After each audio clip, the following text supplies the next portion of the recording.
Bonjour à toutes, bonjour à tous. Bienvenue dans cette émission spéciale autour de l'information sur les produits de grande consommation. Comment renforcer la confiance? Émission spéciale organisée par les principales fédérations professionnelles qui réunit les fabricants de produits de grande consommation.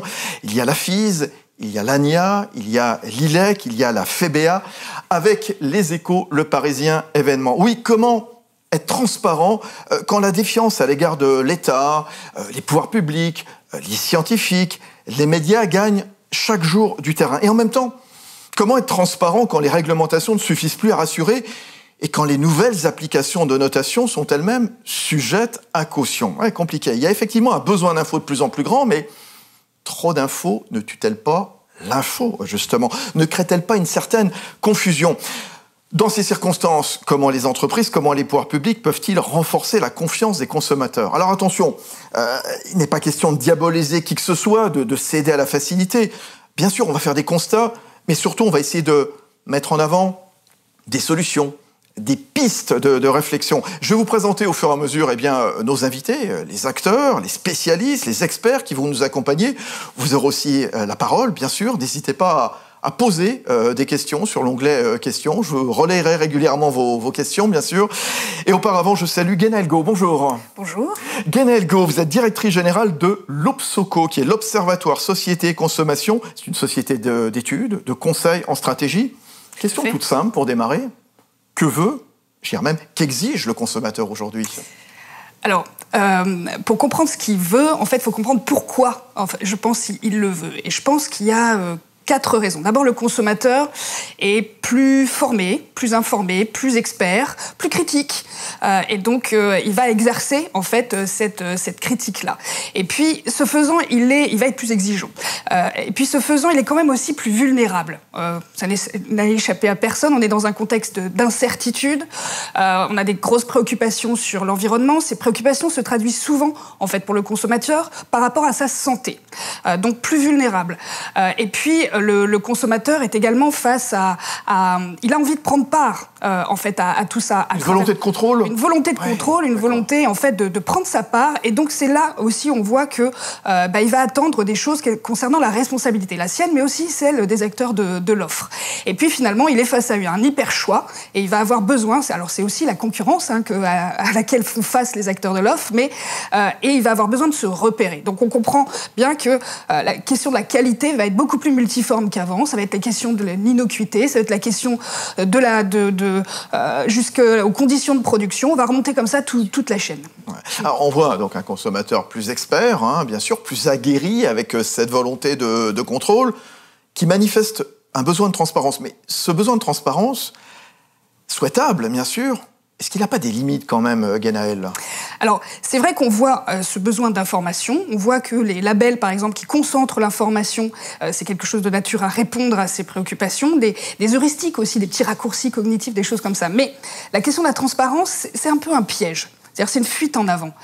Et on voit se multiplier, en fait, tous ces signes, toute cette information, qui finalement fait que le consommateur se retrouve parfois encore plus perdu. C'est un puissant fond, quelque part. Et c'est un puissant fond. Et la transparence, c'est ça. C'est-à-dire on n'y arrivera pas avec la transparence, parce que plus on donne accès, plus on en veut, plus on dit la vérité, plus on donne le sentiment qu'on cache des choses, plus il y a des acteurs comme ça qui... Et donc c'est compliqué, la transparence. Le vrai sujet, c'est pas la défiance, quand même. Non, la transparence, justement, c'est là où on a court-circuité les choses. La vraie question, c'est la confiance. Ouais. La vraie question, c'est la confiance, c'est ce qui permet justement, quand il y a asymétrie d'information, et il y en aura toujours, en fait, entre les acteurs de l'offre et le consommateur, de s'en remettre et d'accepter cette vulnérabilité et d'accepter cette asymétrie sans supposer que les acteurs en face vont en profiter. Oui, ce que vous nous dites quelque part, le vrai sujet, c'est la défiance. À la place de transparence, il faudrait mieux parler, si je vous ai comprise, plutôt de confiance. Elle recouvre quoi, cette confiance? C'est quoi les piliers, les jambes de cette confiance? Alors, on a l'habitude de dire, en fait, que quand on la déplie, en fait, c'est notre notion de confiance. Bon, déjà, c'est le résultat d'une interaction. Et dans cette interaction-là, il y a 3 choses importantes. Il y a la question de la compétence. Et de manière générale, les acteurs, justement, de l'offre sont assez peu suspectés d'incompétence. Mais il y a aussi la question de l'intégrité. Et ça, l'intégrité, c'est, pour le dire vite, c'est faire ce qu'on dit. Et là, souvent, et là, je minimisais un peu, mais souvent le marketing publicitaire peut être un peu en avance sur l'action. Et donc, il faut avoir conscience que ce décalage, le consommateur le perçoit et que ça nuit à l'intégrité.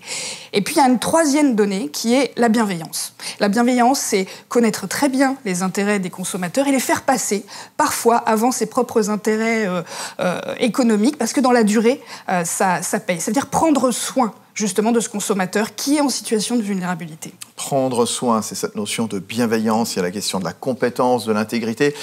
Le consommateur aussi, est-ce qu'il est méfiant sur tout ce qui peut être greenwashing, social washing Justement, cet écart en fait entre le dire et le faire, alors qu'il est plus expert. Alors, il est plus expert en consommation, mais il est plus expert aussi sur les messages. Il sait les décrypter et en plus, il y a une forme d'intelligence collective qui s'est construite, qui va tout de suite aller chercher là où ça fait mal. Donc, en effet, il faut limiter maximum les écarts entre ce qu'on dit et ce qu'on fait, sinon on va être taxé de greenwashing ou de... Malgré tout, les acteurs, et on va leur donner la parole dans un instant, les industriels notamment, ils font de gros progrès quand même. Alors, il y a de gros efforts qui sont faits justement pour essayer déjà de montrer en fait et d'ouvrir un peu les boîtes noires, de donner à voir l'origine des produits, la composition des produits. Il y a beaucoup d'efforts qui sont faits là-dessus et de retracer aussi en fait.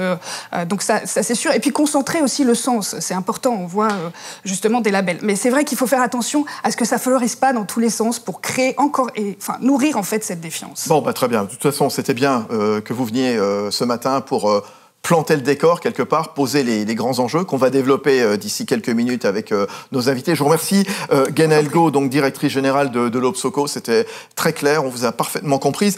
Alors, justement, on a évoqué ces applications qui fleurissent, ça et là. Qu'en pensez ?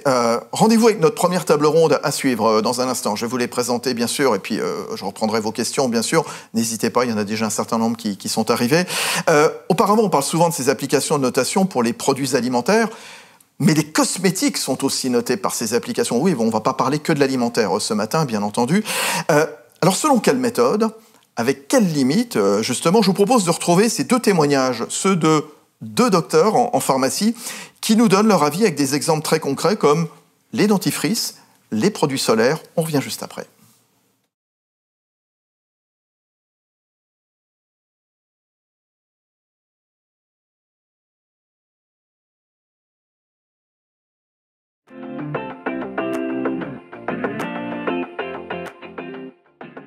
Dès qu'on se penche un petit peu sur les applications, on va en voir leurs limites. Un premier exemple concernant les dentifrices.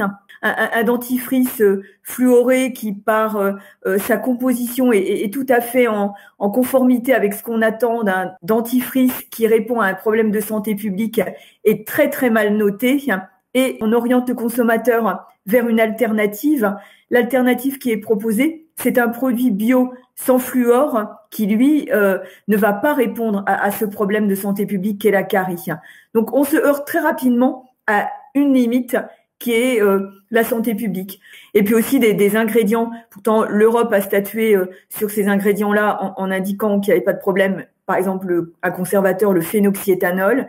Et idem, dès qu'il y a du phénoxyéthanol, le produit est mal noté. Donc, on voit bien que ces applications, finalement, sont mal conçues et induisent complètement l'utilisateur, qui est aussi un consommateur de produits cosmétiques, en erreur.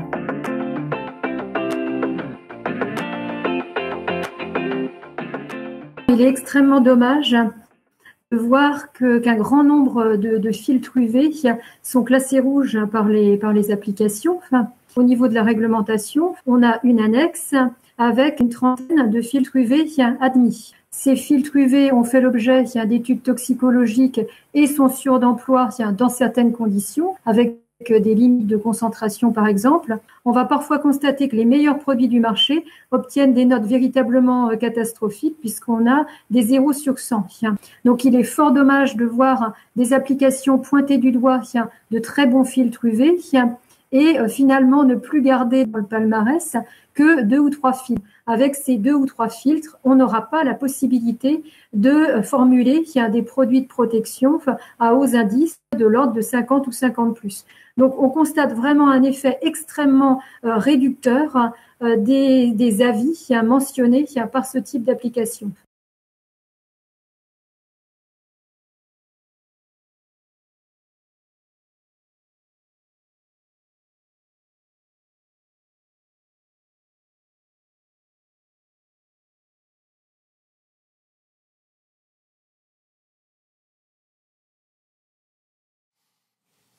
Voilà, donc pour ces deux exemples que vous avez suivis, les cosmétiques, les filtres UV, voilà, on l'a vu, hein, beaucoup de contradictions, beaucoup de paradoxes, hein, appli mal conçu, disait Laurence Coiffard, effet réducteur, selon Céline Couteau. Je vous ferai réagir dans un instant, évidemment, avec vos questions, bien sûr, parce qu'on balaye ce matin plusieurs secteurs, hein, vous le savez, la cosmétique, on vient de le voir, les produits d'entretien aussi, les industriels de l'alimentation. Justement, voilà, première table ronde sur l'état des lieux, les limites, les faiblesses des informations de tous ces scores, ces Nutri-Score notamment, de toutes ces applications. Et j'accueille Jérôme François, bonjour. Bonjour. Jérôme François, vous êtes le directeur général de Numalim, c'est la première plateforme de données et produits entièrement dédiée aux filières agroalimentaires. À vos côtés, Nicolas Gentil, bonjour. Bonjour. Nicolas Gentil, avocat fondateur du cabinet Loi et Stratégie, spécialiste de concurrence, de consommation et de distribution. Emmanuel Treuil, bonjour. Bonjour. Emmanuel Treuil, directeur des affaires réglementaires et de la nutrition du grand groupe alimentaire qui est Savencia, on va commencer avec vous dans un instant. Et puis Philippe Gutzmann, bonjour. Bonjour. Philippe Gutzmann, consultant à la tête de sa société de conseil qui explique justement les mutations de la consommation, qui accompagnent justement ces dirigeants. Emmanuel Treuil, Savencia, alors c'est l'un des géants mondiaux, hein, c'est un chiffre d'affaires de plus de 5 milliards d'euros. Présent dans de nombreux pays. Alors en France, ce sont des marques. Alors, je ne vais pas faire toute la liste, hein, parce que là, je pense qu'on en aura pour la matinée. C'est la Crème et les Vires, c'est Caprice des Dieux, c'est Saint-Albrès, c'est le Rustique, c'est Cœur de Lion, c'est Saint-Agur. J'arrête là, hein. Bon. Bordeaux Chanel. Bon, si vous voulez, voilà. Chavroux, Papillon, etc. Qu'est-ce qu'ils vous demandent les consommateurs?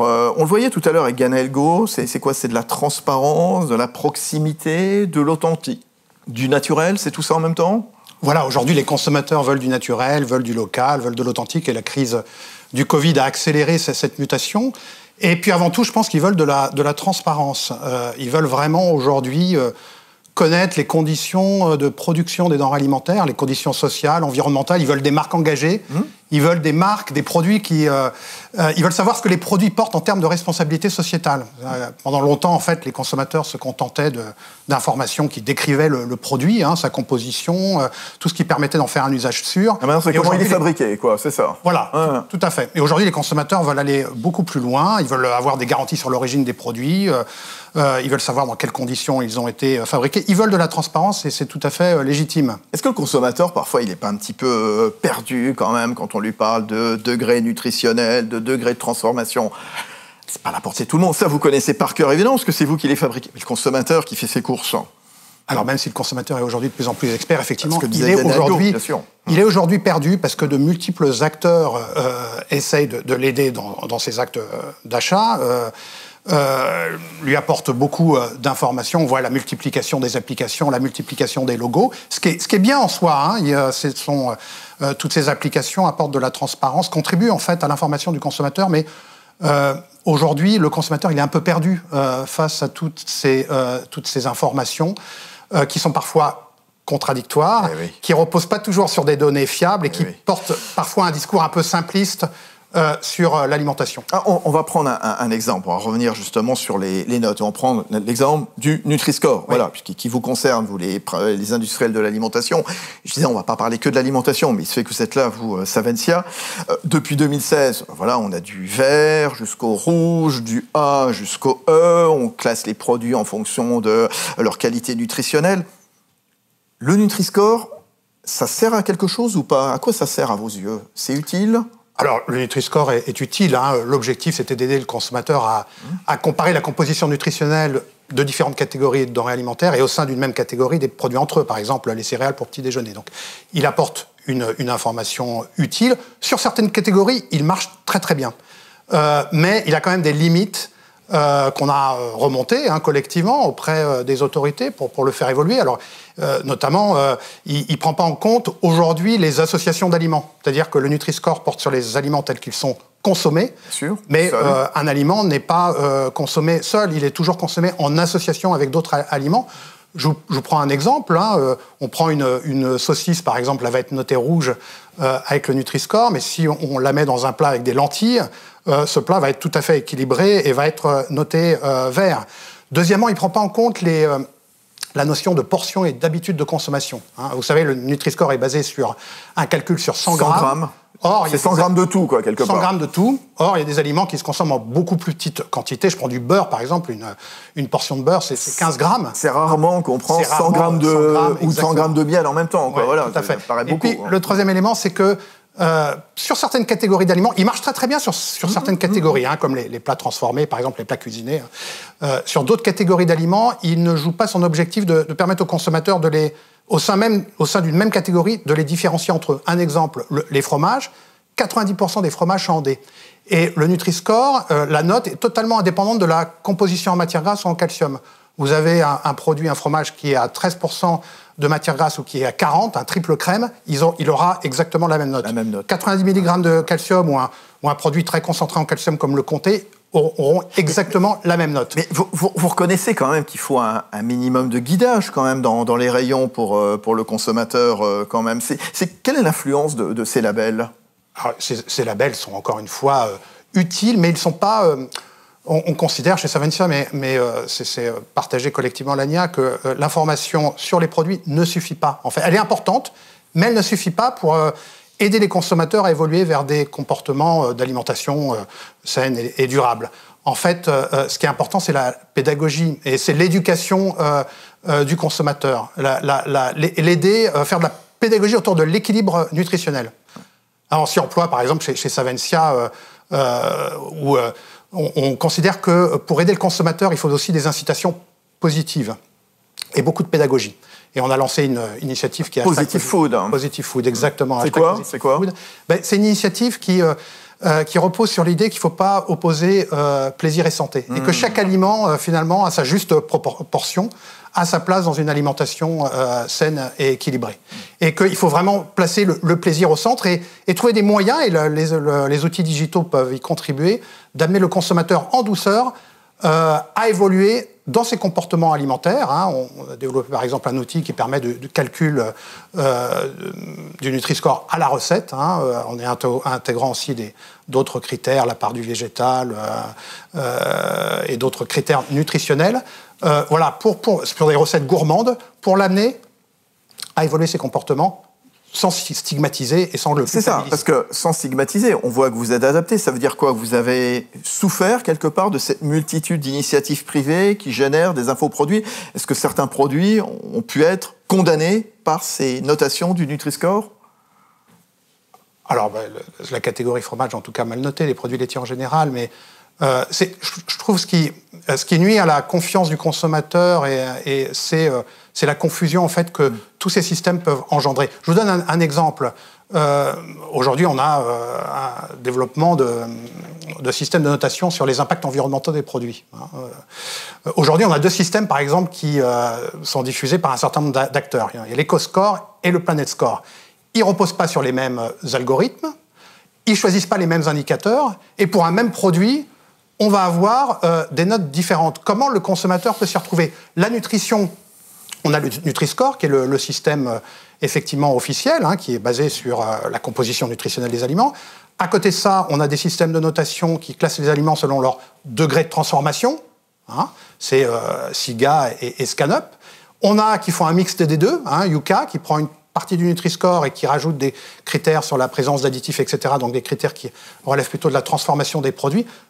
Comment le consommateur peut se retrouver dans cette jungle ? Comment il se retrouve ? Nicolas Gentil, avocat fondateur du cabinet l'Ouest Stratégie, c'est quoi le constat que vous faites au milieu de toute cette information, ce foisonnement d'informations ? C'est déjà qu'il faut distinguer en fait l'information obligatoire de l'information facultative.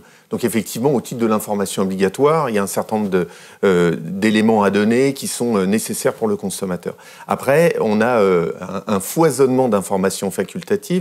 Et effectivement, je partage le constat. C'est qu'à un moment, on peut avoir un consommateur qui est un peu perdu.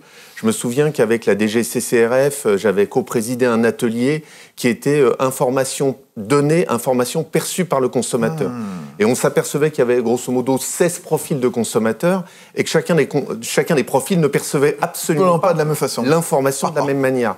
Et finalement, je trouve qu'on s'interroge beaucoup sur l'émetteur de l'information, sur l'information qu'on doit donner, mais je trouve que ça manque d'une grande réflexion sur quelle est l'information. C'est quoi ? Il n'y a pas d'études poussées. L'information, parfois, elle peut être un petit peu elliptique, un peu superficielle, un petit peu absconce. Oui.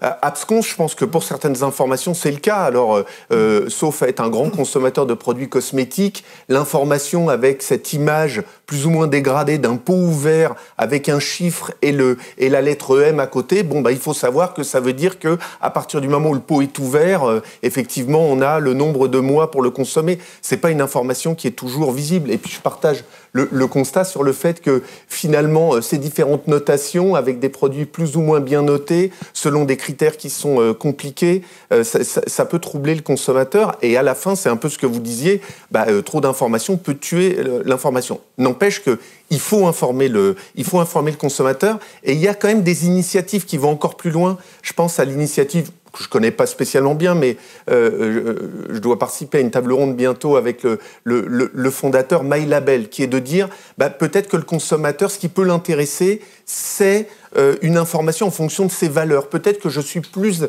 intéressé par le local que le poids social ou le poids environnemental. Et finalement, ce que je trouve bien, c'est... On verra avec Numanim, justement, parce que là, c'est très intéressant, ce dont il va nous parler. Ça va peut-être correspondre un petit peu à ce que... à votre préoccupation. Oui, et ce que je trouve finalement intéressant dans ces informations composites, c'est qu'à la fin, en plus, on peut rentrer ses achats et voir finalement en quoi ces achats correspondent aux valeurs qu'on... On peut se les approprier quelque part, voilà, oui. C'est ça. Parce que clairement, mais le consommateur qui fait ses courses, qui est parfois pressé, on est tous pressés quand on fait nos courses, est-ce qu'on a le temps de tout regarder, franchement ? Non, c'est clair, c'est clair. Et aujourd'hui, je pense qu'il y a aussi un effort à faire par l'industrie sur la qualité des informations données, sur les informations données et l'omission de certaines informations. Philippe en parlera peut-être. Et je trouve que c'est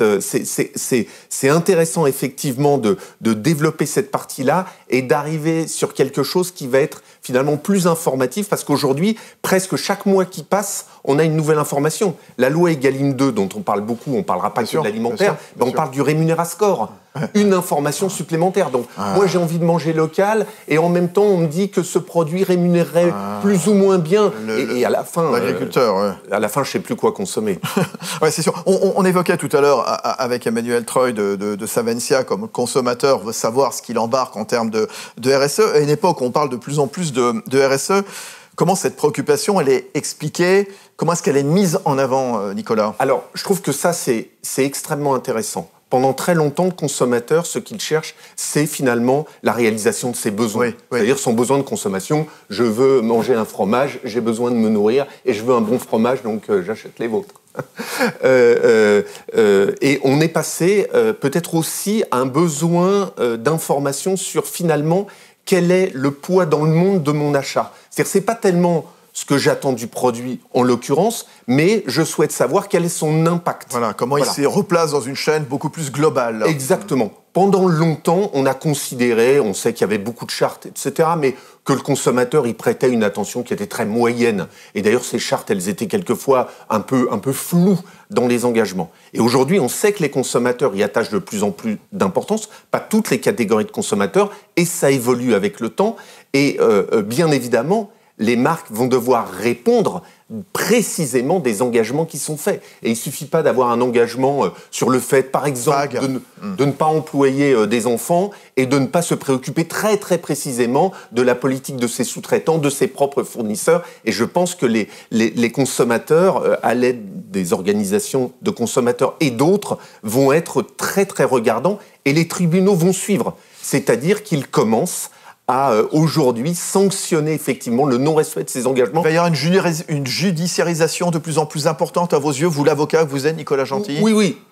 Et c'est normal. Et c'est bien d'ailleurs. Si je prends un engagement, il faut que je puisse répondre de cet engagement. Voilà. Donc on en parlait tout à l'heure avec Guénaël-Gault, exactement. Voilà, la preuve. Voilà. Il n'y a pas d'envie que ça se judiciarise. Il y a simplement une envie que les acteurs répondent bien sûr de leurs engagements. Totalement. Philippe Guzman, le consommateur, qu'est-ce qu'il demande ? La question que je posais à Nicolas tout de suite, Nicolas Gentil, est-ce qu'il passe comme ça du temps ou pas à regarder tout ça, clairement ? La première chose que je voudrais dire avant de vous répondre, c'est de rappeler qu'en matière de consommation, notamment en alimentaire, mais c'est également vrai dans la beauté, on n'a jamais eu autant de bons produits.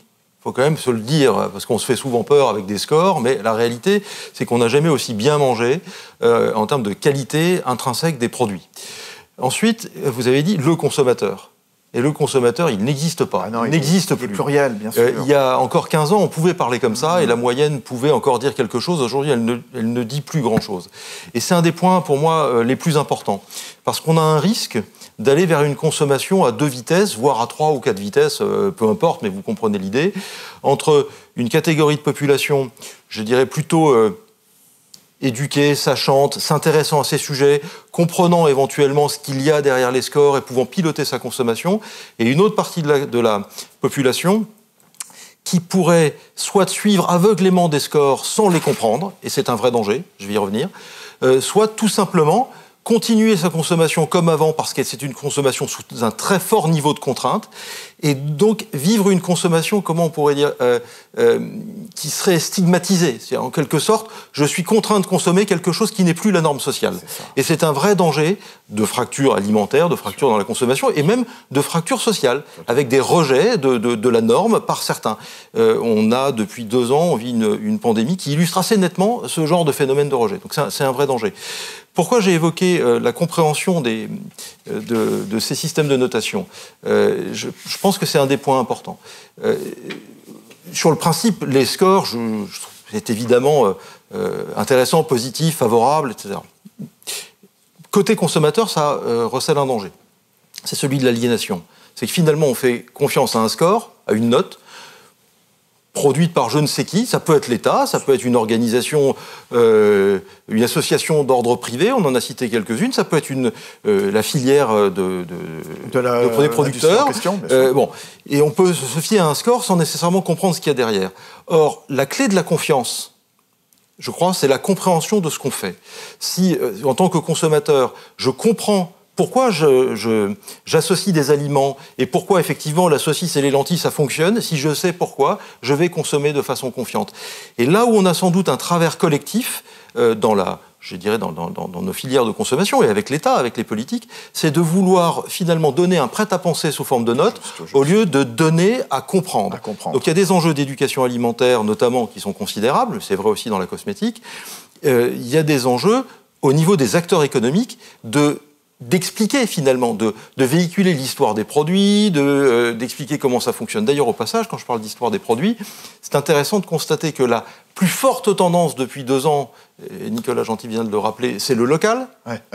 Qu'il soit Nutri-Score D, E, EcoScore, peu importe, le local. Pourquoi ? Parce que le local, finalement, c'est quelque chose qui est proche de soi, qui est incarné, et dans lequel on peut se retrouver.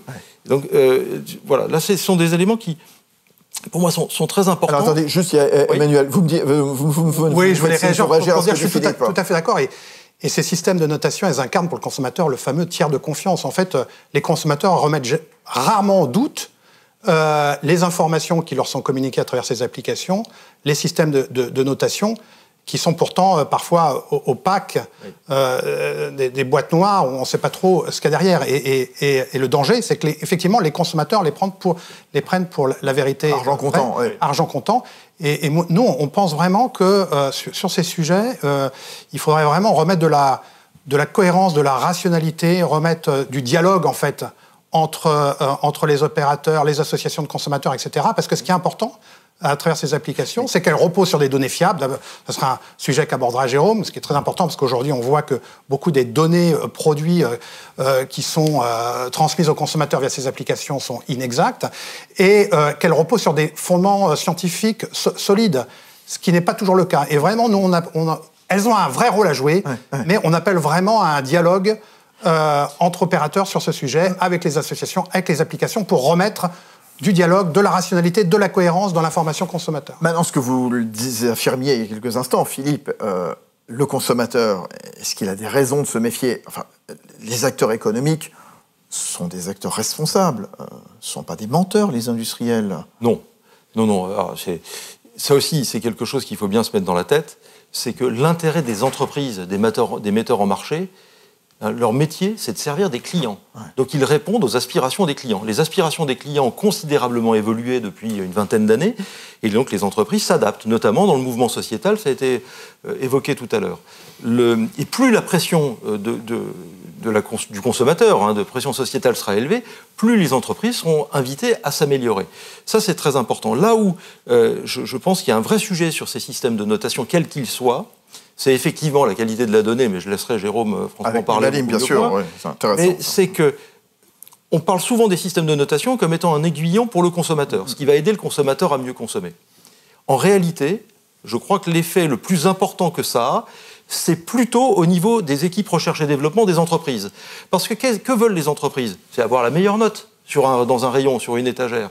Et donc, on parle là des professionnels. Plus le système de notation sera juste, scientifiquement solide, plus effectivement on aura des entreprises qui vont développer de meilleures recettes. Et ça, c'est l'objectif. C'est comme ça qu'on va réussir à améliorer réellement la consommation. Or, qu'est-ce qu'on observe? C'est qu'un certain nombre d'outils, qui soient sur l'angle écologique, qui soient sous l'angle nutritionnel, etc. Et pour ma part, je suis administrateur d'une note, donc je vois à peu près comment ça fonctionne.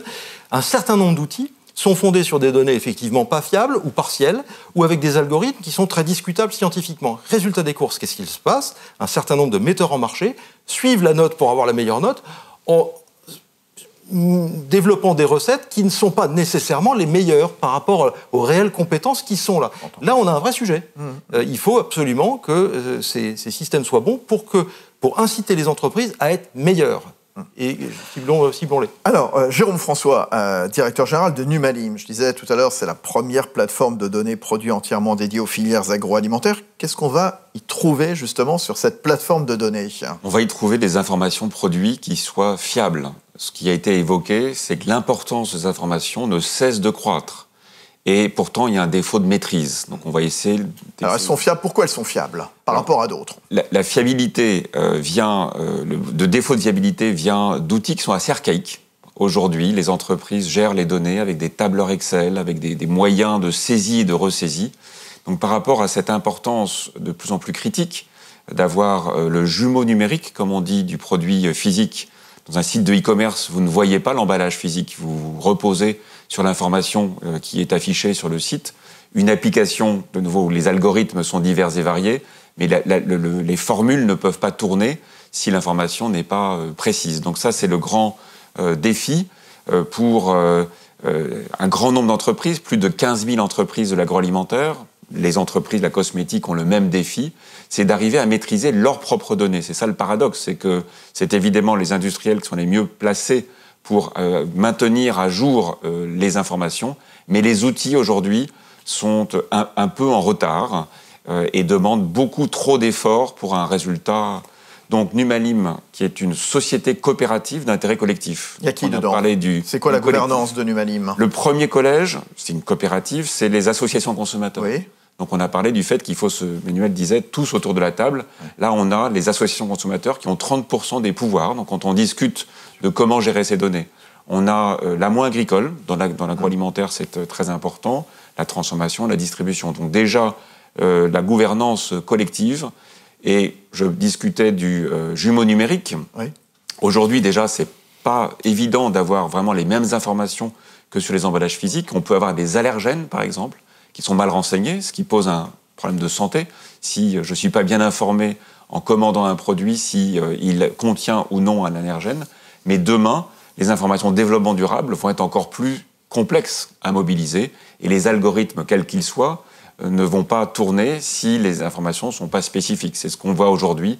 C'est-à-dire que toute une catégorie a une information générique. Donc le consommateur ne peut pas vraiment choisir parce que l'information précise n'est pas disponible. Voilà, c'est ça. C'est-à-dire que quelque part, vous allez adapter ce que disait tout à l'heure Nicolas Gentil au profil de chacun des consommateurs. C'est-à-dire qu'on ne peut pas imposer la même note à tout le monde. Le consommateur est pluriel, nous disait Philippe Gutzmann il y a quelques instants. Vous arrivez quelque part à adapter à chacun. Je parlais d'archaïsme dans les outils. On peut dire que les systèmes de notation sont encore aussi archaïques, puisqu'ils donnent à l'ensemble de la population une note unique pour un produit, alors que chacun d'entre nous peut avoir, on en a parlé, des désirs, des contraintes de santé, des allergies, un objectif de santé, d'être diabétique ou d'être hypertendu, font que j'aimerais qu'on retraduise l'information produit avec un prisme qui m'est personnel. Vous avez l'impression, puisque c'est vous qui le disiez tout à l'heure, Nicolas Gentil, justement, que l'information, elle est unique, elle est monocouleur quelque part. Hein. Finalement, c'est un début de solution à cette défiance exprimée par le consommateur. Ce que propose Jérôme François à la tête de Numalim. Ah, c'est évident, c'est une magnifique initiative et je pense qu'elle va clairement dans le bon sens de cette deuxième phase. Moi, je voulais revenir sur un élément qui était évoqué autour finalement de cette information et de l'information du professionnel, c'est-à-dire du metteur en marché, et de l'information des tiers. Je pense qu'on doit pas avoir deux niveaux de responsabilité, on doit avoir exactement la même responsabilité. C'est-à-dire que quand on est un tiers de confiance, on a la même responsabilité sur la vérité des informations, sur l'information du consommateur, de comment on a noté, quel est l'algorithme, comment on travaille, éventuellement comment on est financé, etc. Exactement comme une entreprise metteur sur le marché. Et là-dessus, finalement, le regard juridique, il est un regard juridique le même, c'est que si l'information est tronquée, si elle est fausse, si elle trompe... Elle est retoquée, bien sûr, elle doit être sanctionnée. Elle doit être sanctionnée. Et du coup, tout le monde, forcément, va monter en niveau, monter en gamme pour le bien du consommateur. Philippe Gutzmann, Emmanuel Treuil, justement. Oui, on est dans un processus d'amélioration continue, ça ne peut se faire qu'à partir de données qui sont très fiables. J'ai dit tout à l'heure que j'étais administrateur d'un système de notation. Ce qui est le plus frappant, c'est effectivement dans les données écologiques. Autant on peut prendre, une organisation quelconque peut prendre un produit sur une étagère et le décortiquer nutritionnellement parlant. C'est possible. Autant d'un point de vue écologique, c'est impossible, parce qu'il faut avoir une connaissance parfaite de tout le processus de production. Pas uniquement de production agricole, de production et de transport, etc. Donc, on ne peut pas construire un système de notation ou d'évaluation fiable si on n'a pas accès aux données produites par les metteurs en marché. Donc des systèmes qui voudraient noter de façon périphérique sont potentiellement dangereux et effectivement, Nicolas a raison, il faudrait qu'ils soient également responsables de ce qu'ils portent parce qu'ils ont une influence extrêmement forte. Un mot, Emmanuel Treuil, Savencia. Oui, encore aujourd'hui, je trouve sur certaines applications, malheureusement, des informations sur nos produits qui sont périmées. Donc, cette question de la fiabilité de l'information, et là, c'est la responsabilité première du metteur sur le marché, de mettre à disposition de tout cet écosystème, les consommateurs, les associations, les applications, les distributeurs, les pouvoirs publics, une information qui soit 100% fiable et qui soit bien sûr pertinente pour répondre à tous ces publics et intelligible. Et comme l'a dit Jérôme, là, il y a encore, effectivement, de la part de l'industrie qui est peu mûre sur notamment les PME, sur la digitalisation de l'information produit. Il faut les accompagner. Et l'initiative Numalim répond à ce besoin. Vous avez raison, bien sûr. Il y a des efforts à faire pour justement mettre à disposition cette information fiable. C'est un sujet qui vous passionne, franchement, et merci de nous suivre, évidemment, ce matin, cette émission spéciale sur l'information sur les produits de grande consommation, comment renforcer la confiance. Je vais prendre quelques-unes des questions. Je ne peux pas toutes les prendre, je vais les prendre un peu au fil de l'eau, chacun vous en emparer rapidement. Chantal qui nous dit... on sait que le classement des ingrédients évolue réglementairement parlant. Est-ce que ce que font les apps, ce n'est pas quelque part devancer les changements de classement réglementaire qui sont toujours assez longs? Est-ce que quelque part, ces applications ne vont pas plus vite que la réglementation qui est parfois un petit peu lourde? Je ne sais pas. Jérôme si les algorithmes étaient rigoureux et transparents et qu'ils moulinaient des données qui étaient fiables, ça serait une vraie aide. Mais aujourd'hui, on est au tout début d'un chemin qui demande d'acculturer les entreprises de l'agroalimentaire à cet enjeu, de leur donner les outils. Et en effet, il y a devant nous beaucoup de productivité Aujourd'hui, dans 2 sites de e-commerce différents, le même produit a 2 Nutri-Score divergents, d'où la confusion. Ben oui, c'est ça. Mais demain, le consommateur pourra avoir une application qui va le guider. Beaucoup de raccourcis. J'en prends une autre. On entendra d'ailleurs les autorités réglementaires, on entendra la DGCCRF dans un instant, l'ANSES également, les scientifiques bien sûr. Clara, si les produits, les filtres sont autorisés par la réglementation mais retoqués par les applis, quels sont les critères retenus par les applis par rapport à la réglementation? C'est vrai, là, il y a parfois une incohérence. Oui. Nicolas Gentil. Oui. Clairement, il y a des raccourcis qui sont pris ou des positions qui sont, et c'est ce qu'Emmanuel évoquait, pas forcément scientifiquement avérées. Et ça, le consommateur, il doit être informé. Moi, j'ai pas de problème à avoir une note qui me dit, voilà, nous avons pris cette position. Sachez que cette position est retenue par un certain nombre d'organisations et combattue par d'autres. Et à ce moment-là, je peux me déterminer. Mais ce qui montre que le résumé à la note, finalement, il faut aller derrière la note. Qu'est-ce qu'il y a derrière la note? Il faut que le consommateur il ait le temps de savoir, mais pourquoi on a noté comme ça Là, on revient sur la question du temps, ce que je disais tout à l'heure. Surtout, là, on est pressé quand on fait. Voilà, clairement, nos rythmes sont pas toujours adaptés. J'en prends une troisième, puis j'en prendrai d'autres après. Vous inquiétez pas. Caroline, est-ce que les applications ne pourraient pas être mieux contrôlées, surtout en ce qui concerne les filtres qui font l'objet de dossiers très poussés, qui contribuent à la protection contre le cancer de la peau, donc un enjeu majeur de santé publique. Merci, bien sûr. Oui, alors, parlez. Alors, je vous dis, on parle de tout. Vous représentez l'ANIA, mais enfin, voilà, on associe évidemment tous les industriels, quels qu'ils soient, les produits ménagers ou la cosmétique, en effet.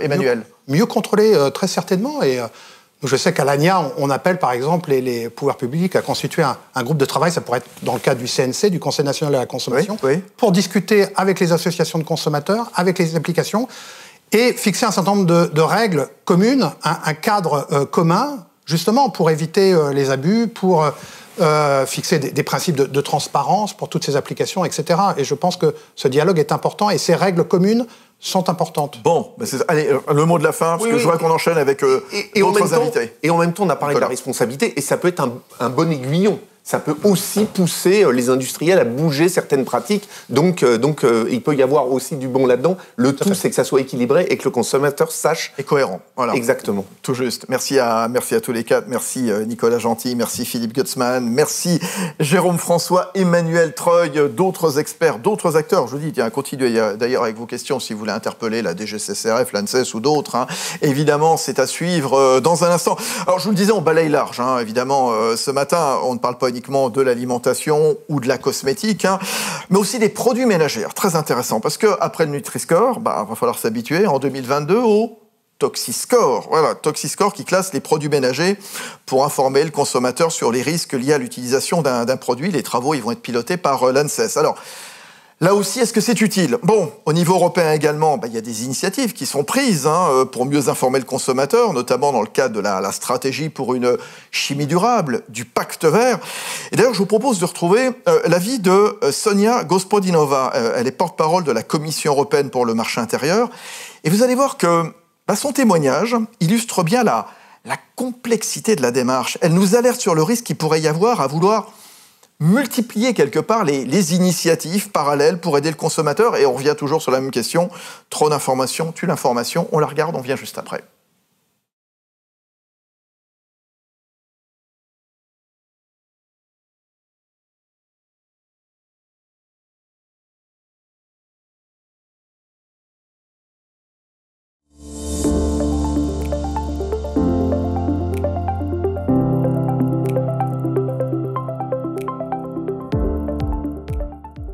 La Commission européenne a déjà, avec les co-législateurs, mis en place un dispositif législatif pour protéger les consommateurs contre les substances chimiques nocives et dangereuses. Aussi, nous avons une réglementation au niveau européen qui est assez robuste et stricte en ce qui concerne l'étiquetage. Alors, les consommateurs reçoivent déjà beaucoup d'informations sur les substances chimiques, sur leur sécurité, sur les dangers, sur des précautions d'utilisation ou d'autres informations liées à l'utilisation de ces substances. Et dans le futur, nous avons aussi regardé comment nous pouvons encore améliorer ce système, par exemple par l'introduction des étiquetages numériques et aussi étiquetage pour bien vérifier la durabilité des substances chimiques. Alors, à ce moment-là, nous pensons qu'il n'y a pas un besoin au niveau européen d'introduire un tel système comme le ToxiScore.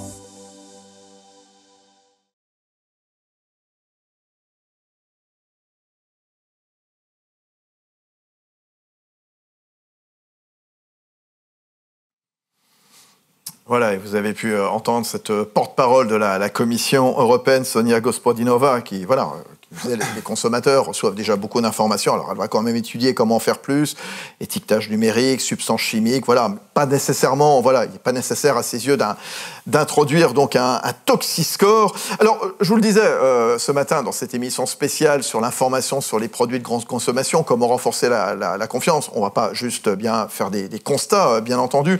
On va essayer de trouver des pistes, faire des propositions justement pour ramener la confiance et puis répondre aux nouvelles attentes des consommateurs. On va en parler avec vous, Olivier Andro, bonjour. Bonjour. Qui représente UFC Que Choisir. Merci, bonjour, merci d'être avec nous. Pierre Chambu, bonjour. Bonjour. Alors, vous représentez donc le ministère de l'économie et des finances, puisque vous êtes à la tête de la DGCCRF, la direction... Juste le numéro 2. Numéro 2. Bientôt numéro 1, je vous l'annonce, ça sera dans les fêtes de Noël. Voilà, vous ne le savez pas encore. Non, je plaisante, bien entendu. Richard Panquio, bonjour. Bonjour. Directeur général de l'ILEC, l'Institut de liaison des entreprises de consommation, qui s'associe à cette émission spéciale. Et puis Mathieu Schuller, bonjour. Bonjour. Directeur général délégué du pôle Sciences pour l'expertise à l'ANSES. Alors, Richard Panquio, on va commencer avec vous, l'Institut de liaison des entreprises de consommation. Vous rassemblez 90 entreprises qui fabriquent, qui commercialisent ces fameux produits de grande consommation, les PGC, de notoriété nationale et internationale. On va pas donner la liste, mais enfin, en tout cas, c'est que des choses que chacun et chacune connaît.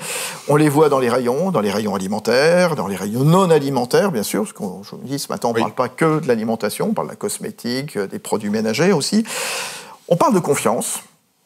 Quel sens donner à la marque? Voilà, j'aime beaucoup cette valeur de marque. Que doit raconter une marque?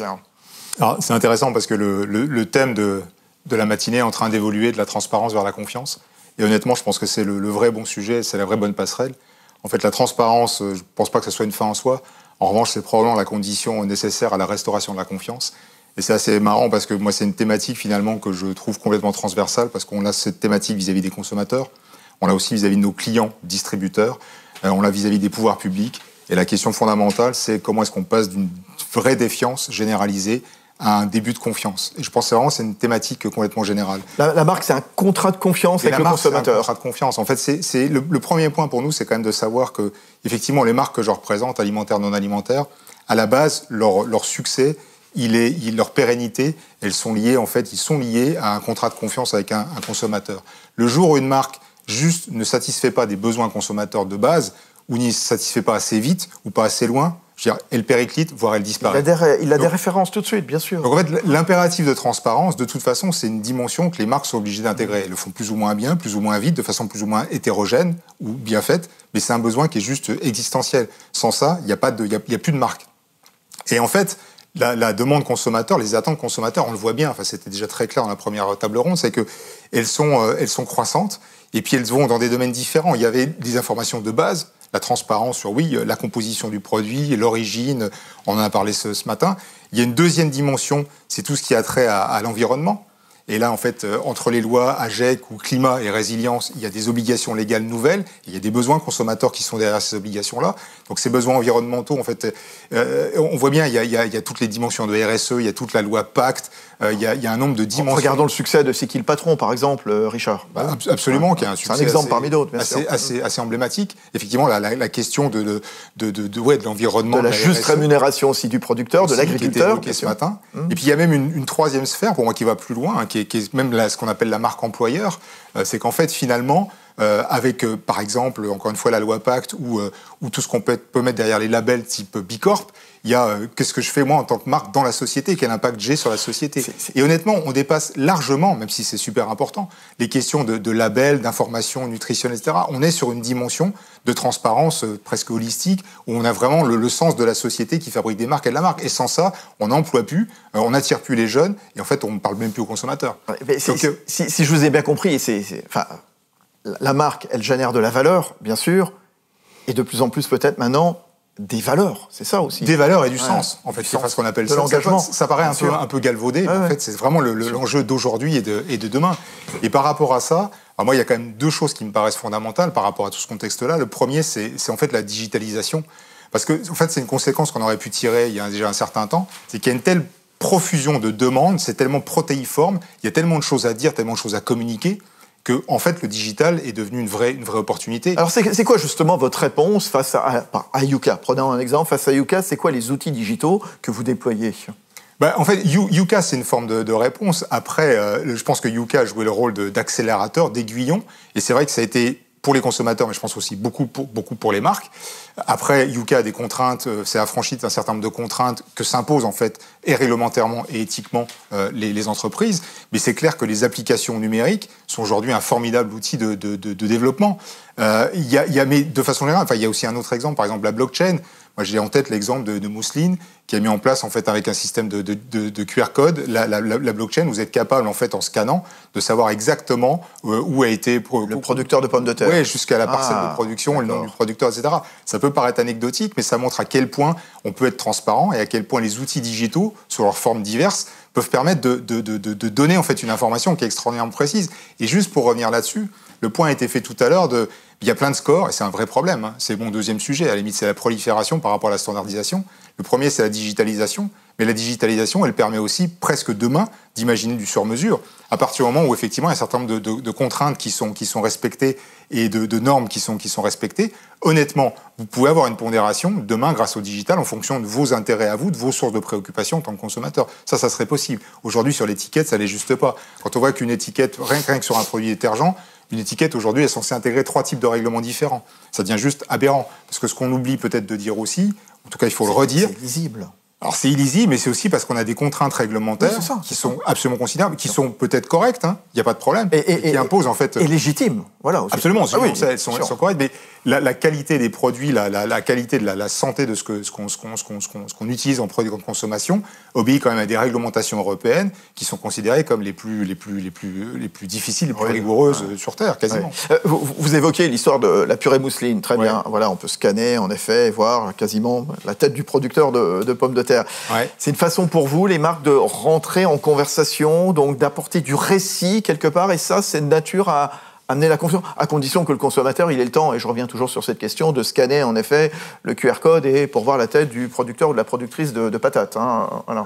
Ouais, en fait, la marque, c'est vrai qu'elle raconte une histoire, en fait, de toute façon. Sinon, son histoire, elle n'est pas pertinente, encore une fois, elle disparaît. Donc, il y a effectivement la notion de récit et de contact direct avec le consommateur, parce que c'est ça aussi que permet le digital. C'est d'avoir un niveau d'interaction qui est immédiat et qui est aussi très large et très profond.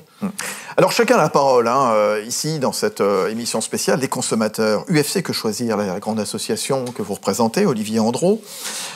À vos yeux, vous, spécialiste de l'alimentation, spécialiste de la cosmétique aussi, qu'est-ce qu'il faudrait rendre obligatoire sur les étiquettes? Quelles mentions devraient être obligatoires à vos yeux? J'ai déjà parlé des produits alimentaires. Et rebondir tout d'abord sur une information tout à fait exacte qui a été donnée dans le cadre du précédent débat, qui est de dire qu'on n'a jamais une alimentation aussi sûre. Et du point de vue sanitaire, c'est tout à fait vrai. Il c'est Philippe Gussman qui nous le disait tout à l'heure. Oui, du point de vue hygiénique, bactériologique, et ça c'est un des bénéfices de l'industrialisation, mais aussi du corpus réglementaire dont nous bénéficions en France, qui est un corpus historique très ancien. On a maintenant des produits alimentaires sur lesquels, mis à part bien évidemment des crises, mais qui sont montées en épingle, à juste titre, mais qui sont très rares. Donc on a une alimentation qui est très sûre du point de vue hygiénique. Ça n'était pas le cas à l'époque du début de l'industrialisation de l'industrie alimentaire, à la fin du 19e siècle, au début du 20e siècle. C'est d'ailleurs ça qui a poussé le législateur à faire ce corpus. Bon, donc maintenant, le problème, il n'est plus là, au niveau de l'alimentation, sauf cas particulier, bien sûr. Hein. Le problème, il est essentiellement, très majoritairement, sur la qualité nutritionnelle des aliments transformés. Pourquoi est-ce que je fais un focus sur les aliments transformés ? Tout simplement parce que depuis les années 60, il y a eu un shift, une évolution majeure dans le mode de consommation. C'est que, alors que autrefois, jusque dans les années 60, c'était la mère de famille qui cuisinait à partir d'aliments bruts. Maintenant, ça n'est plus le cas. Et très majoritairement, on mange des produits qui sont soit prêts à l'emploi ou pré-transformés et donc dont la formulation dépend intégralement d'un tiers, d'industriel. Et donc, c'est là que potentiellement il peut y avoir des problèmes.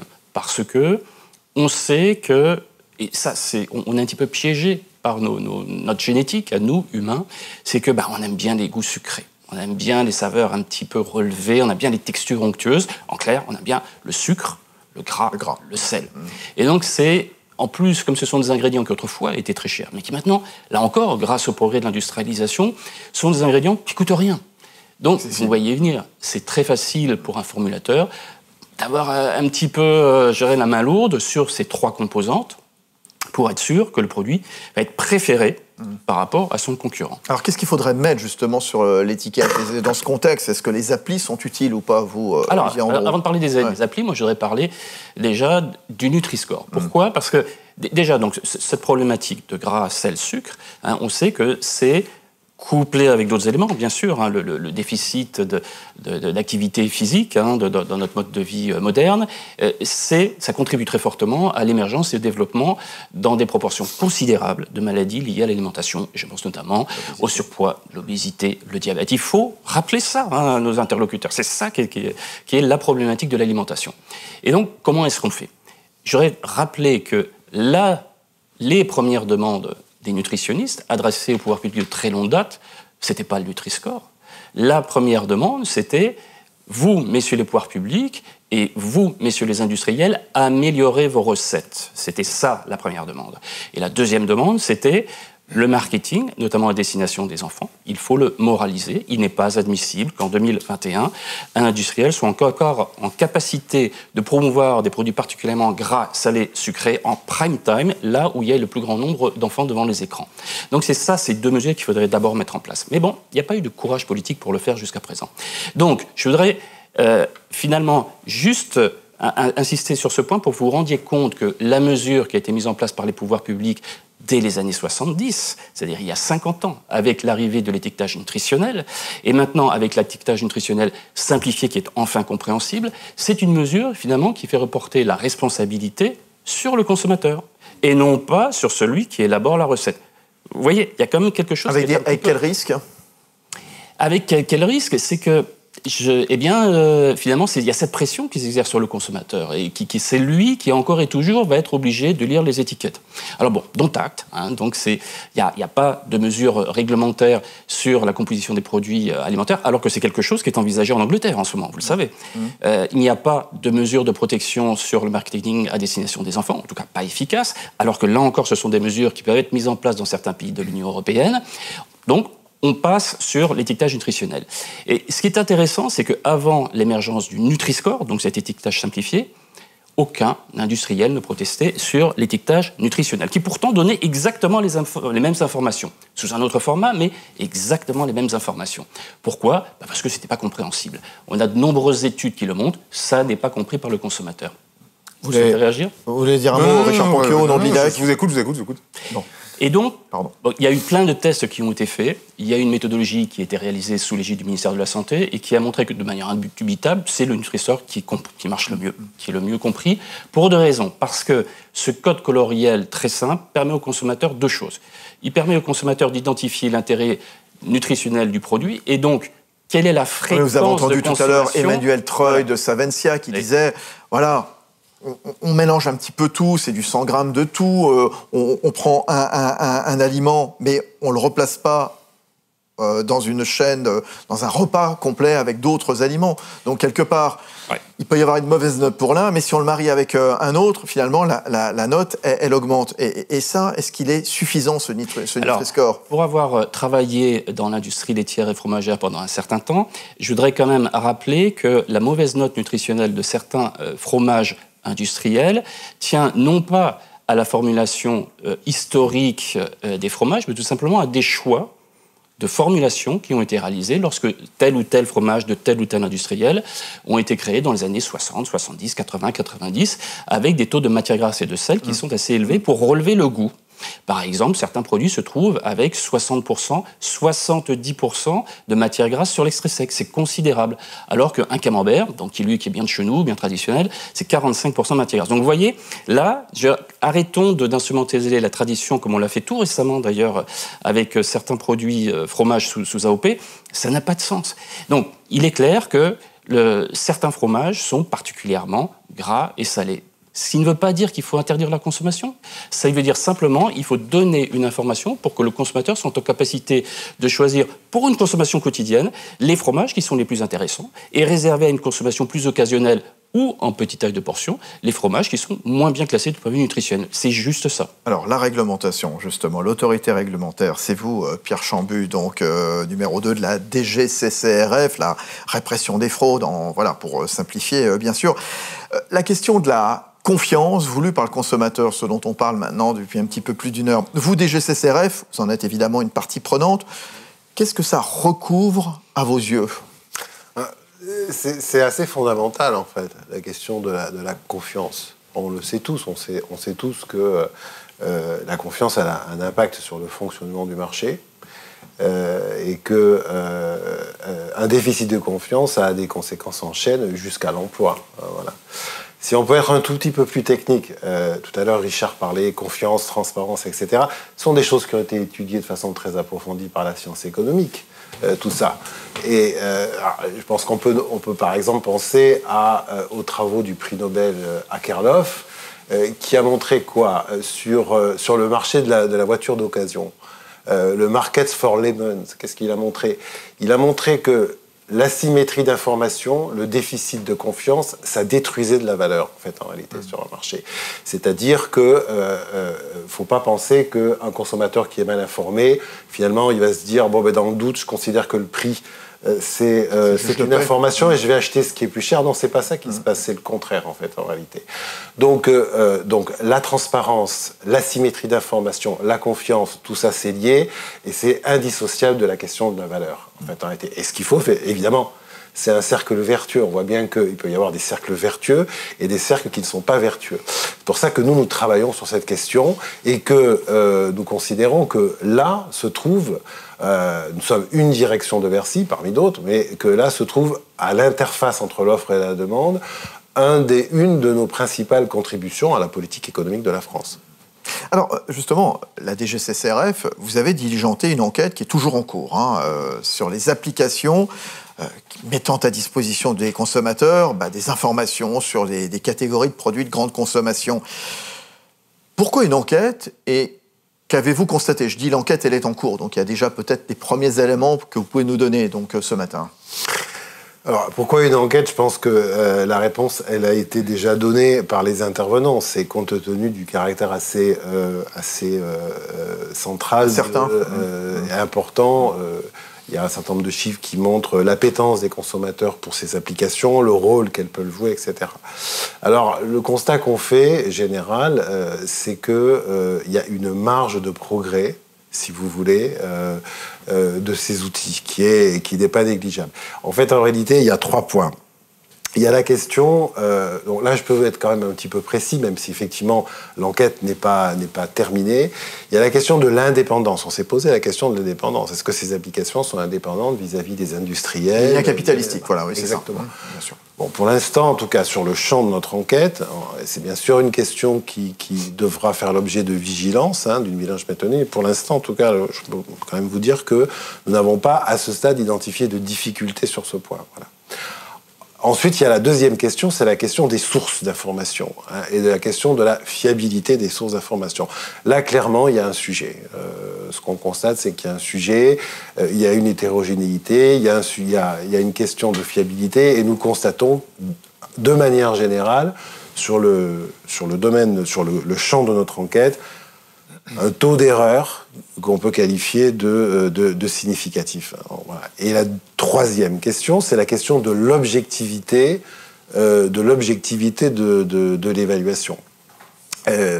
Ce dont on s'aperçoit, effectivement, c'est vrai, c'est qu'il peut y avoir des biais. On peut donner un exemple. Par exemple, quand vous classez un produit dans une catégorie, et ça peut se discuter, ça peut avoir des conséquences sur son évaluation. Par exemple, s'il y a des produits lactés, vous pouvez les classer dans la catégorie boisson ou dans une autre catégorie. Ça va avoir des conséquences sur le classement. Donc ça c'est une question. Ça, c'est une question. Et puis, ensuite, donc nous, si vous voulez, une conclusion préliminaire, c'est que effectivement, il y a une question de la transparence sur la transparence, en quelque sorte. C'est-à-dire, est-ce que ces obligations sont suffisamment transparentes sur la façon dont elles travaillent? Ça, c'est le premier point. Et puis, alors, il y a une question, mais que je formulerai dans des termes plus ouverts, si vous voulez. À mon sens, à ce stade, il faut quand même rester prudent, c'est quelles conséquences tirer du caractère non exhaustif d'une évaluation. On s'aperçoit qu'effectivement, quand on regarde les choses, on voit bien que les évaluations, elles ne sont pas complètement exhaustives. Tous les critères ne sont pas forcément vérifiés. Ça, c'est ce qu'on constate. Alors la question qu'il faut travailler, à mon sens, c'est de savoir, est-ce qu'il faut s'abstenir d'évaluer dans ce cas-là ? Ou est-ce que la réponse, c'est une transparence sur le caractère non exhaustif de cette évaluation? Je vous dis quelque chose, mais je vous dis que peut-être que je ne vous dis pas toute la vérité. Peut-être que dans certains cas, la bonne réponse est la première, et que dans d'autres cas, la bonne réponse est la seconde.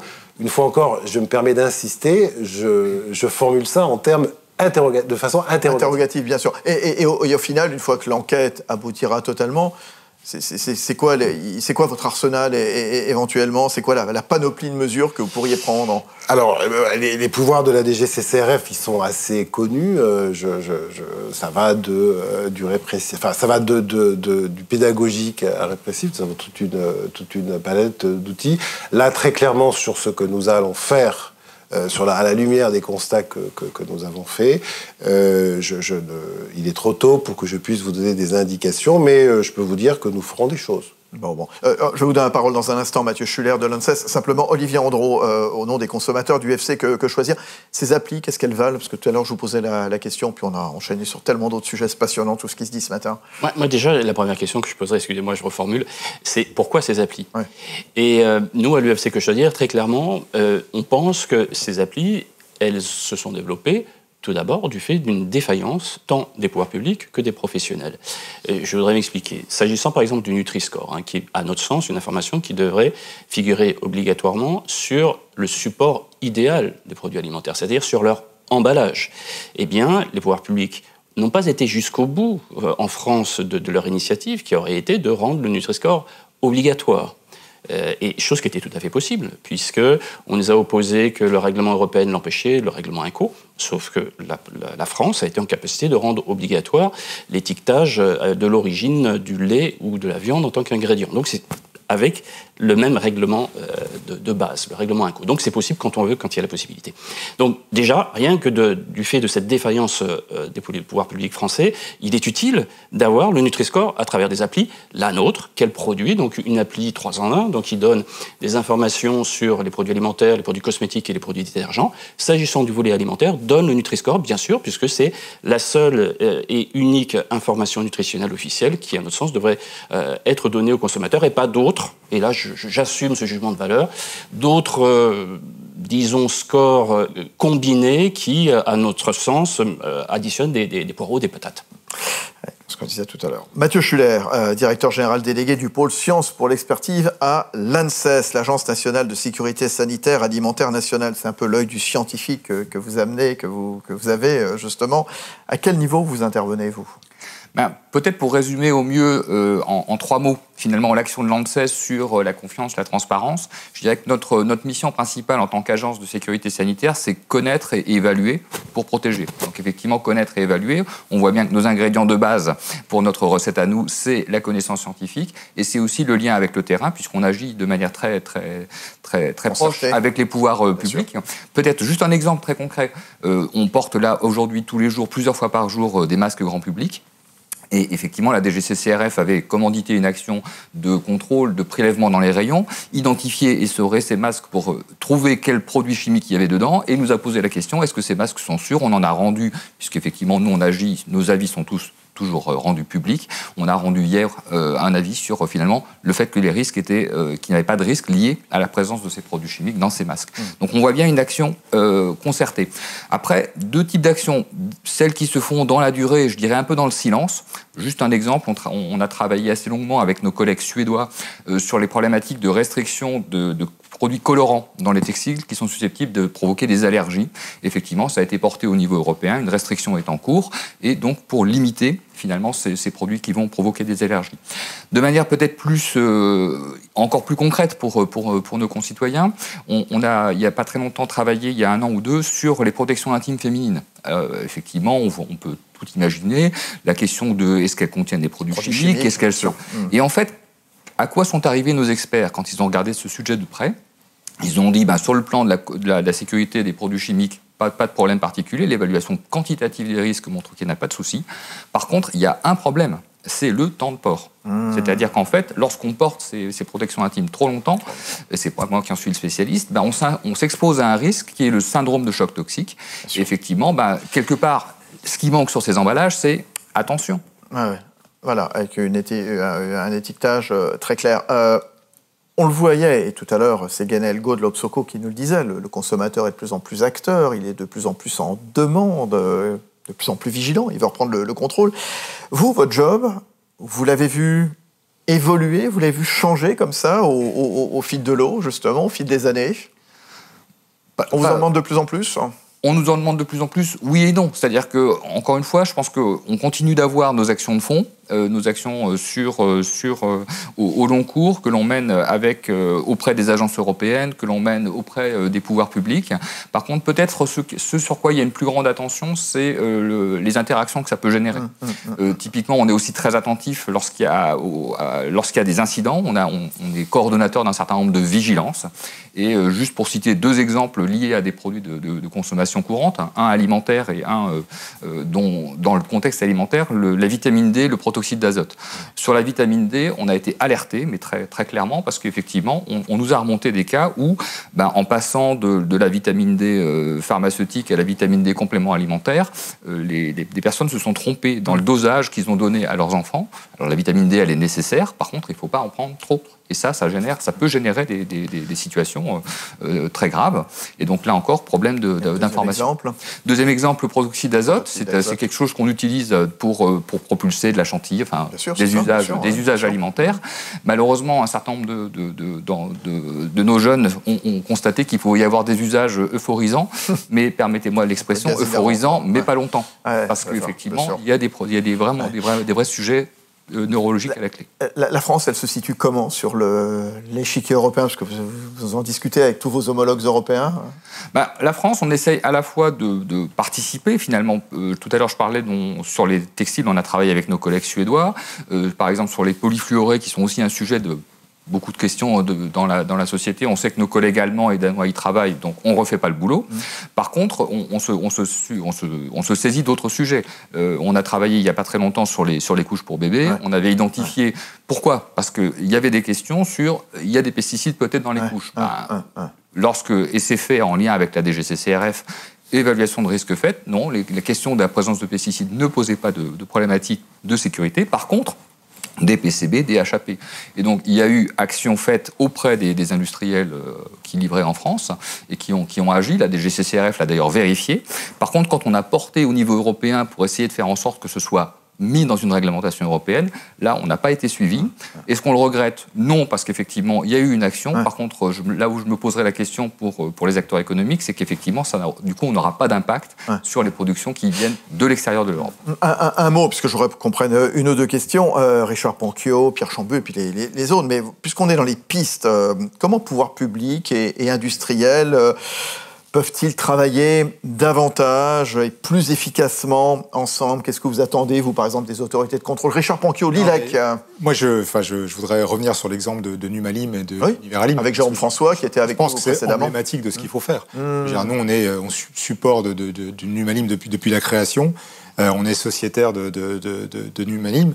Je pense qu'effectivement, la gouvernance est remarquablement organisée. Tous autour de la table, voilà, c'est ce qui nous aide. Il y a des consommateurs, il y a des agriculteurs, il y a des industriels, bien sûr, et des distributeurs. Voilà. Et puis je reviens quand même sur un point qui paraît fondamental, c'est que, il y a la question de la fiabilité des données. Et ça, c'est quand même juste fondamental, et c'est mon vrai souci par rapport à Yuka notamment, et aux autres applications. Il faut que la donnée soit fiable, et qu'elle soit sourcée par les industriels directement. Et donc, c'est l'objectif de Numalim. Je pense qu'il faut étendre ce type de dispositif. Enfin, déjà, nous, c'est ce qu'on va faire avec nos adhérents, et il faut l'étendre à d'autres types de produits, y compris non alimentaires, sachant qu'il y a déjà des initiatives qui existent. Pierre Chambu, DGCCRF, comment travailler davantage avec les industriels? Après, ça sera Olivier Andro de l'UFC. Alors nous avons en France le Conseil national de la consommation. Ça ne permet pas de régler tous les problèmes, mais ça n'est pas le sujet. Ça permet de dialoguer, de structurer le dialogue, et ça permet de rapprocher les points de vue, de clarifier les choses. Donc nous allons l'année prochaine lancer des travaux sur ce sujet, sur le sujet des applications, dans le cadre du CNC. D'ailleurs, je m'en occuperai personnellement. Je voulais dire juste une chose. Les plus jeunes, parmi ceux qui nous écoutent, ne savent peut-être pas qu'il y a quelques années, quand sont apparus les comparateurs de prix, ça posait aussi beaucoup de questions. Et il y avait des débats. Et effectivement, on a eu des problèmes avec les comparateurs de prix. Il y a eu un peu d'encadrement, de régulation. Parce qu'on pouvait tout comparer, bien sûr. Aujourd'hui, plus personne ne s'offusque de l'existence de comparateurs de prix. On trouve tout ça d'ailleurs très utile. Bon, voilà. Alors c'est vrai que là, c'est plus compliqué quand même. Il faut quand même le reconnaître. Que les comparateurs de prix posent des questions. Mais donc, je pense qu'il ne faut pas partir perdant, si vous voulez, d'avance. Nous avons du pain sur la planche, et je suis conscient dans le fait que le CNC pourra élaborer des recommandations utiles à l'attention des acteurs économiques et des consommateurs. Cette question. Olivier Andro, l'UFC Que Choisir, un mot, parce que je voudrais qu'on avance avec les questions. Oui, moi, finalement, je voudrais rebondir. Je vais lui poser une question, je vais pas faire de questions. Je voudrais rebondir ce que vient de dire M. Chambu à l'instant, on pourrait imaginer qu'il y a d'abord un danger pour les industriels avec le développement des applis. Moi, je ne pense pas. Je pense que si ces applis sont bien faites, si elles sont basées sur des données solides, et je rejoins absolument ce que vient de dire M. Panquio, et là, j'appelle les industriels à fournir volontairement les données pour éviter que ces données soient remplies par les consommateurs eux-mêmes, avec tous les risques l'on peut imaginer de fausses saisies. Donc, sous ce réserve-là, eh bien, c'est gagnant-gagnant. En effet, regardez, prenons l'exemple du Nutri-Score. Les céréales du petit déjeuner pour enfants, il y a encore quelques années, il n'y en avait pas une qui était Nutri-Score C. Elles étaient toutes abonnées au Nutri-Score D, voire Nutri-Score E pour certaines d'entre elles. Maintenant, vous avez la plupart d'entre elles qui sont Nutri-Score C, on a des Nutri-Score B et on a même des Nutri-Score A. Donc ça veut dire quoi? Ça veut dire que quand vous avez une fraction des consommateurs, fraction qui sera prête à changer son acte d'achat en regardant les informations, eh bien, c'est cette fraction qui va mettre la pression sur les services R&D dans les entreprises pour améliorer enfin les recettes. Donc voilà, regardons comme ça, c'est des informations qui sont gagnants-gagnants. Mathieu Schuller, l'ANSES. Très rapidement, un point, je voudrais rebondir sur ce qu'a dit tout à l'heure l'UFC à propos du Nutri-Score, qui finalement porte l'attention sur le consommateur. Et je pense qu'il y a quelque chose sur lequel à la fois pouvoir public et acteurs économiques ont à travailler, c'est effectivement ce que vous aviez dit, c'est-à-dire finalement quels sont les leviers collectifs pour agir de manière plus à la source, et en prévenant et en améliorant la formulation des produits. Allez, question de Jean-Marc. La DGCCRF ayant de moins en moins de moyens, en tout cas c'est ce qu'il affirme, qui contrôle les allégations et vérifie la qualité réelle des produits? Un mot, je ne sais pas si vous avez réponse à ça ou pas. Je ne sais pas est-ce qu'il y a de moins en moins de moyens, ça j'en sais rien, c'est à vous de me dire ou pas. C'est un autre débat. Je ne pense pas que ce soit le débat du jour, mais en tout cas ce qui est certain, c'est que nous, c'est une composante essentielle de ce que nous faisons. La différence, ce qui est nouveau en fait en réalité, c'est que au-delà de l'information sur le prix, sur la dangerosité éventuellement des produits, il y a quelque chose qui monte, qui est la thématique de la consommation responsable. Voilà. C'est-à-dire que le consommateur aujourd'hui, et les entreprises le savent et y répondent, la question est de savoir si elles y répondent de façon loyale.